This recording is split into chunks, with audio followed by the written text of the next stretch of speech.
ಬಂಧುಗಳೇ ನಮಸ್ಕಾರ, ಹೇಗಿದ್ದೀರಿ ನೀವೆಲ್ಲರೂ? ನಾನು ಸುಬ್ರಹ್ಮಣ್ಯ ಎಸ್ ಹಂಡಿಗೆ. ಬಂಧುಗಳೇ, ಇವತ್ತು ಇಡೀ ದಿನ ಸಾಕಷ್ಟು ಚರ್ಚೆ ಆದಂಥ ವಿಚಾರ ಅಂದರೆ ಅದು ಜನಿವಾರಕ್ಕೆ ಸಂಬಂಧಪಟ್ಟ ಹಾಗೆ.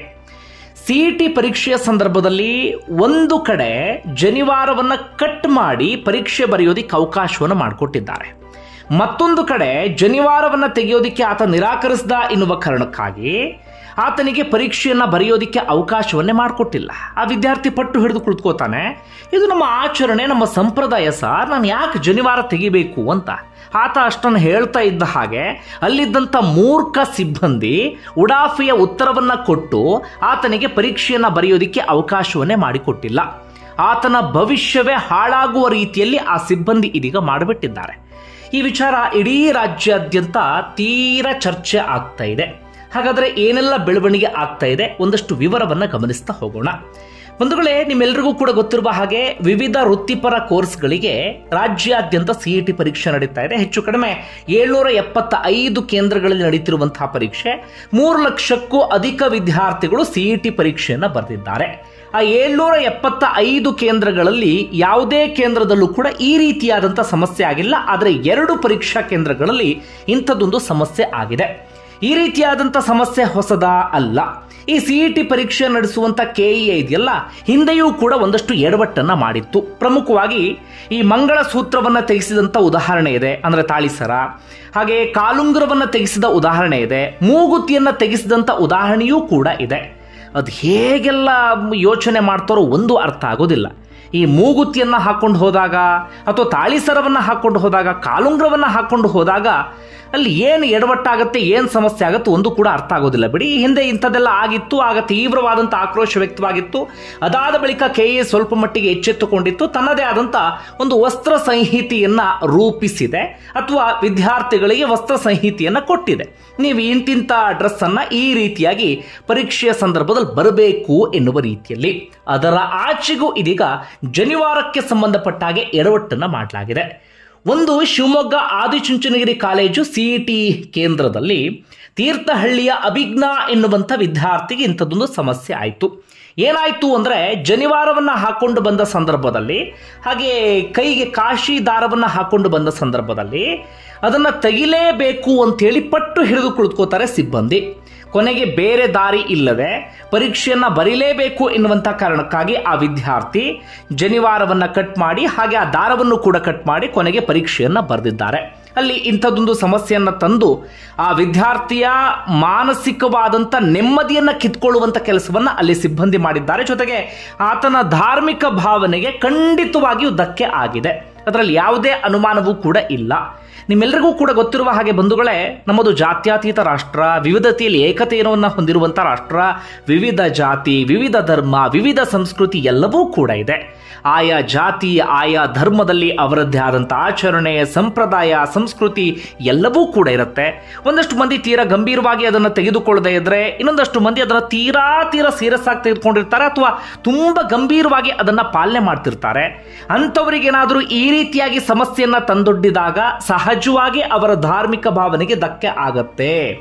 ಧಾರ್ಮಿಕ ಭಾವನೆಗೆ ಧಕ್ಕೆ ಮಾಡುವಂಥ ಹಕ್ಕು ಇನ್ಯಾರಿಗೂ ಕೂಡ ಇಲ್ಲ. ಆದರೆ ಇಲ್ಲಿ ಅಂಥದ್ದೊಂದು ಆಯಿತು. ಇನ್ನೊಂದು ಕಡೆಯಿಂದ ಈ ಬೀದರ್ನ ಮನ್ನಳ್ಳಿ ರಸ್ತೆಯ ಸಾಯಿ ಸ್ಫೂರ್ತಿ ಸೆಂಟರ್ನಲ್ಲಿ ಇಂಥದ್ದೇ ಎಡವಟ್ಟಾಗಿದೆ.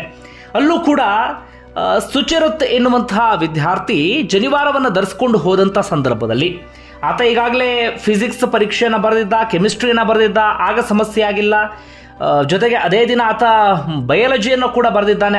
ಈ ಇಶ್ಯೂ ಆದ ನಂತರ ಬಂದು ಆಗಲೂ ಕೂಡ ಸಮಸ್ಯೆ ಆಗಿಲ್ಲ. ಅದರ ನಡುವೆ ಬಂದಂಥ ಮ್ಯಾಥ್ಸ್ ಎಕ್ಸಾಮ್ ಇದ್ದಾಗ ಸಿಬ್ಬಂದಿಗೆ ಜನಿವಾರ ಕಂಡುಬಿಟ್ಟಿದೆ. ಆಗ ಸಿಬ್ಬಂದಿ ಪಟ್ಟು ಹಿಡಿದು ಕುಳಿತುಕೊಂಡಿದ್ದಾರೆ, ಇಲ್ಲಪ್ಪ ನೀ ಜನಿವಾರವನ್ನು ಹಾಕ್ಕೊಂಡು ಒಳಗಡೆ ಹೋಗುವ ಹಾಗಿಲ್ಲ, ಜನಿವಾರವನ್ನು ಕಟ್ ಮಾಡ್ತೀವಿ ಅಂತ ಹೇಳಿ. ಆಗ ವಿದ್ಯಾರ್ಥಿ ಒಪ್ಪಿಯೇ ಇಲ್ಲ. ನಾನು ಯಾಕೆ ತೆಗಿಬೇಕು ಅಂತ ವಿದ್ಯಾರ್ಥಿ ಪಟ್ಟು ಹಿಡಿದು ಕುಳಿತುಕೊಂಡಿದ್ದಾನೆ. ಜೊತೆಗೆ ಆತ ಹೇಳ್ತಾನೆ, ನಮ್ಮ ಆಚರಣೆ, ನಮ್ಮ ಸಂಪ್ರದಾಯದ ನಾನು ತೆಗಿಯೋದಕ್ಕೆ ರೆಡಿ ಇಲ್ಲ ಅಂತ. ಆಗಲಿದ್ದಂಥ ಸಿಬ್ಬಂದಿ ಏನೋ ಬಾಯಿಗೆ ಬಂದಂಗೆ ಮಾತಾಡಿಬಿಟ್ಟಿದ್ದಾರಂತೆ, ಉಡಾಫಿ ಉತ್ತರವನ್ನು ಕೂಡ ಕೊಟ್ಟುಬಿಟ್ಟಿದ್ದಾರಂತೆ. ಕೊನೆಗೆ ಆ ವಿದ್ಯಾರ್ಥಿ 45 ನಿಮಿಷಗಳ ಕಾಲ ಚರ್ಚೆ ಮಾಡಿದ್ರೂ ಕೂಡ ಆ ಸಿಬ್ಬಂದಿ ಕನ್ವಿನ್ಸ್ ಆಗಿಲ್ಲ. ಜನಿವಾರವನ್ನು ಧರಿಸಿ ಪರೀಕ್ಷೆ ಬರೆಯೋದಕ್ಕೆ ಅವಕಾಶವನ್ನೇ ಮಾಡಿಕೊಟ್ಟಿಲ್ಲ. ಹೀಗಾಗಿ ಆ ವಿದ್ಯಾರ್ಥಿ ಪರೀಕ್ಷೆಯಿಂದ ವಂಚಿತನಾಗಿದ್ದಾನೆ. ಆತನಿಗೆ KEAಯಿಂದ ಬಹಳ ದೊಡ್ಡ ಮಟ್ಟಿಗಿನ ಅನ್ಯಾಯ ಆಗಿದೆ ಅನ್ನೋದ್ರಲ್ಲಿ ಡೌಟೇ ಇಲ್ಲ. ಈ PCMB ಅಂತ ಕರಿತೀವಿ ನೋಡಿ, ಈಗ ಆತ ಬರೀ PCB ಮಾತ್ರ ಬರೆದಿದ್ದಾನೆ. ಆತ ಇಂಜಿನಿಯರಿಂಗ್ಗೆ ಹೋಗಬೇಕು ಅಂದರೆ PCMBಯನ್ನು ಬರೀಲೇಬೇಕಾಗಿತ್ತು. ಆದರೆ ಇದೀಗ ಅಂದರೆ ಮ್ಯಾಥ್ಸ್ ಅನ್ನು ಬರೆಯೋದಕ್ಕೆ ಅವಕಾಶ ಸಿಕ್ಕೇ ಇಲ್ಲ.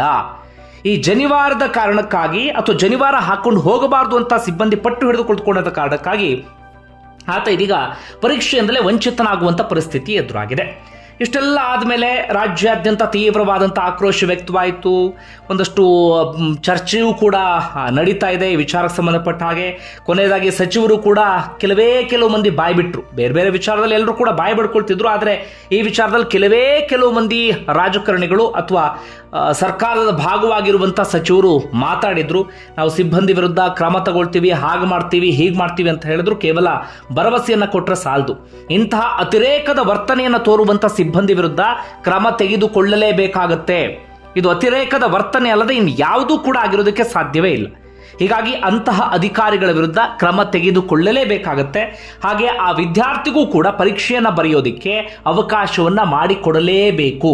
ಕಾನೂನು ರೀತಿಯಲ್ಲಿ ಹೇಗೆ ಅವಕಾಶ ಇದೆ ಅದನ್ನು ನೋಡಿ ಆ ವಿದ್ಯಾರ್ಥಿಗೆ ಅನ್ಯಾಯ ಆಗದ ರೀತಿಯಲ್ಲಿ ಪರೀಕ್ಷೆಯನ್ನು ಬರೆಯೋದಕ್ಕೆ ಅವಕಾಶವನ್ನು ಮಾಡಿಕೊಡಲೇಬೇಕಾಗತ್ತೆ. ಯಾಕೆ ಏನು ಎತ್ತ ಅಂತ ಗಮನಿಸ್ತಾ ಹೋಗೋದಾದರೆ, ಮೊದಲೇ ಒಂದು ವಸ್ತ್ರ ಸಂಹಿತೆ ಅಂತ KEಯವರು ರೂಪಿಸಿರ್ತಾರೆ. ಅದರಲ್ಲಿ ಒಂದಷ್ಟು ವಿಚಾರಗಳೆಲ್ಲವೂ ಕೂಡ ಇರುತ್ತೆ. ತುಂಬು ತೋಳಿನ ಶರ್ಟನ್ನು ಹಾಕೊಂಡು ಹೋಗಬಾರ್ದು, ಜೊತೆಗೆ ಈ ಎಲೆಕ್ಟ್ರಾನಿಕ್ ಡಿವೈಸ್ಗಳನ್ನು ತಗೊಂಡು ಬರಬಾರ್ದು ಅಂತ. ಯಾವ ಕಾರಣಕ್ಕಾಗಿ ಅಂದರೆ ನ್ಯಾಯಯುತವಾಗಿ ಪರೀಕ್ಷೆಯನ್ನು ಬರೆಯುವಂಥ ವಿದ್ಯಾರ್ಥಿಗಳಿಗೆ ಅನ್ಯಾಯ ಆಗಬಾರದು ಅಂತ ಹೇಳಿ ಅದೆಲ್ಲವನ್ನೂ ಕೂಡ ನೋಡಿ ಆ ವಸ್ತ್ರ ಸಂಹಿತೆಯ ರೀತಿಯಲ್ಲೇ ವಿದ್ಯಾರ್ಥಿಗಳು ಹೋಗಿರ್ತಾರೆ. ಹೀಗೆ ಹೋದಂಥ ಸಂದರ್ಭದಲ್ಲಿ ಒಳಗಡೆ ಹಾಕಿದ್ದಂಥ ಜನಿವಾರವನ್ನು ನೀವು ತೆಗಿಬೇಕು ಅಂದರೆ ಆ ವಿದ್ಯಾರ್ಥಿಗಳ ಪರಿಸ್ಥಿತಿ ಹೇಗಾಗಬೇಡ ಹೇಳಿ. ಆ ಜನಿವಾರದಲ್ಲಿ ಏನು ಮಾಡೋದಕ್ಕೆ ಸಾಧ್ಯ ಆಗುತ್ತೆ? ಯಾವುದಾದ್ರೂ ಎಲೆಕ್ಟ್ರಾನಿಕ್ ಡಿವೈಸನ್ನು ತೆಗೆದುಕೊಂಡು ಹೋಗೋದಕ್ಕೆ ಸಾಧ್ಯ ಆಗುತ್ತಾ? ಅಥವಾ ಜನಿವಾರದ ಮೇಲೆ ಏನಾದರೂ ಬರ್ಕೊಂಡು ಹೋಗೋದಕ್ಕೆ ಸಾಧ್ಯ ಆಗುತ್ತಾ? ಆ ಜನಿವಾರದ ಮೇಲೆ ಏನಾದರೂ ಬರ್ಕೊಂಡು ಹೋಗಿ ಅಲ್ಲಿ ಇಣುಕಿ ನೋಡಿ ಆತ ಕಾಪಿ ಮಾಡೋದಕ್ಕೆ ಅಥವಾ ಇನ್ನೇನೋ ಮಾಡೋದಕ್ಕೆ ಸಾಧ್ಯ ಆಗುತ್ತಾ? ಹೇಗೆ ಯೋಚನೆ ಮಾಡ್ತಾರೋ ಗೊತ್ತಿಲ್ಲ. ಯಾವುದಾದ್ರೂ ನಾವು ಯೋಚನೆ ಮಾಡ್ತಿದ್ದೀವಿ ಅಂದಾಗ ಅಥವಾ ಯಾವುದಾದ್ರೂ ನಾವು ಹೇಳ್ತಾ ಇದ್ದೀವಿ ಅಂದಾಗ ನಾವು ವೈಜ್ಞಾನಿಕವಾಗಿ ಯೋಚನೆ ಮಾಡಬೇಕಾಗತ್ತೆ. ಅದು ಯಾವುದೂ ಇಲ್ಲ. ಮನಸ್ಸಿಗೆ ಬಂದ ಹಾಗೆ ಯೋಚನೆ ಮಾಡೋದು, ಮನಸ್ಸಿಗೆ ಬಂದ ಹಾಗೆ ವರ್ತನೆಯನ್ನು ತೋರೋದು. ಇಲ್ಲೂ ಕೂಡ ಸಿಬ್ಬಂದಿ ಅಂಥದ್ದೇ ಕೆಲಸವನ್ನು ಮಾಡಿದ್ದಾರೆ. ಹೀಗಾಗಿ ಆ ವಿದ್ಯಾರ್ಥಿಗೆ ಪರೀಕ್ಷೆಯನ್ನು ಬರೆಯೋದಕ್ಕೆ ಅವಕಾಶವನ್ನು ಮಾಡಿಕೊಡಲೇಬೇಕು. ಆತನಿಗೆ ಆದಂಥ ಅನ್ಯಾಯವನ್ನು ಸರಿಪಡಿಸುವಂಥ ಕೆಲಸವೂ ಕೂಡ ಆಗಬೇಕು. ಅತಿರೇಕದ ವರ್ತನೆಯನ್ನು ತೋರಿದಂಥ ಸಿಬ್ಬಂದಿ ವಿರುದ್ಧ ಕ್ರಮವೂ ಆಗಬೇಕು. ಆಗ ಮಾತ್ರ ಮುಂದಿನ ದಿನಗಳಲ್ಲಿ ಇಂತಹ ಅತಿರೇಕದ ವರ್ತನೆ ರಿಪೀಟ್ ಆಗೋದಿಲ್ಲ. ಹೌದು, ಪರೀಕ್ಷೆ ಪಾರದರ್ಶಕವಾಗಿ ನಡಿಬೇಕು ಎನ್ನುವಂಥ ಕಾರಣಕ್ಕಾಗಿ ತೀರಾ ನಾವು ಹಾಗೆ ಮಾಡ್ತೀವಿ, ಹೀಗೆ ಮಾಡಿಬಿಡ್ತೀವಿ ಅನ್ನೋದು ಸರಿಯಲ್ಲ. ಯಾವುದಾದ್ರೂ ಕೂಡ ಸೈಂಟಿಫಿಕ್ ಆಗಿ ನಾವು ಯೋಚನೆ ಮಾಡಬೇಕಾಗತ್ತೆ. ಆದರೆ ಇಲ್ಲಿ ಅಂಥದ್ದೇನು ಕೂಡ ಕಂಡು ಬರ್ತಾ ಇಲ್ಲ. ನೋಡಿ, ಇದಕ್ಕೆ ಸಂಬಂಧಪಟ್ಟ ಹಾಗೆ ಏನೆಲ್ಲ ಬೆಳವಣಿಗೆ ಆಗುತ್ತೆ, ಏನು ಕತೆ ಅಂತೇಳಿ ಸರ್ಕಾರದ ಭಾಗ ಆದವರು ಕೂಡ ಈ ವಿಚಾರಕ್ಕೆ ಸಂಬಂಧಪಟ್ಟ ಹಾಗೆ ಮಾತಾಡಲೇಬೇಕಾಗತ್ತೆ, ಧ್ವನಿ ಎತ್ತಲೇಬೇಕಾಗತ್ತೆ. ಬಂಧುಗಳೇ, ನಿಮ್ಗೆ ಏನಿಸ್ತದೆ ಕಮೆಂಟ್ ಬಾಕ್ಸ್ ಅಲ್ಲಿ ಮಾಡಿ. ಧನ್ಯವಾದ ವಿಡಿಯೋ ನೋಡಿದ್ದಕ್ಕಾಗಿ.